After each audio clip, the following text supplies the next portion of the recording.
બિહાર ચૂંટણીમાં ભાજપ અને ગઠબંધનને મળી આવેલા ભવ્ય વિજયની ખુશીમાં વિસનગર ધારાસભ્ય કાર્યાલય ખાતે હર્ષોભર્યો કાર્યક્રમ યોજાયો.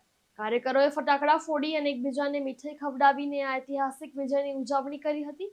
કાર્યાલય પર વિજયના નાદ સાથે કાર્યકરોમાં અનોખો ઉત્સાહ જોવા મળ્યો. અનેક કાર્યકરો, યુવા નેતાઓ અને સ્થાનિક ભાજપ આગેવાનો ઉપસ્થિત રહ્યા હતા અને સૌએ જીત માટે નેતૃત્વ અને કાર્યકરોની મહેનતને પણ અભિવાદન પાઠવ્યું. આવનારા સમયમાં વધુ સેવાકીય કાર્યોને વેગ આપવા સંકલ્પ પણ લેવામાં આવ્યો.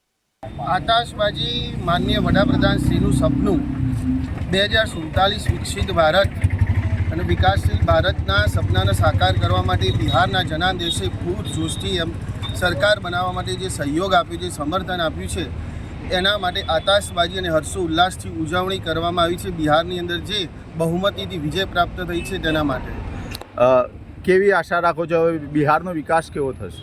બિહારમાં જંગલ રાજ ખતમ થઈ એક વિકસિત રાષ્ટ્ર તરફ ભારત આગળ વધશે એવી જ આશા અમે વ્યક્ત કરીએ છીએ. ક્યાંય ક્યાંય બિહારની અંદર ભારતીય જનતા પાર્ટીનો વિરોધ કરવામાં આવતો હતો, એ લોકોને તમે શું કહેવા માંગો?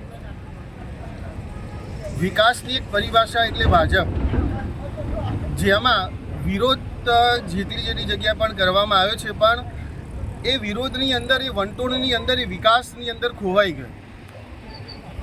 શું કહેશો? બિહારની અંદર 200 અને ગુજરાતની અંદર 156, કેવી રીતે સરખામણી કરો છો તમે?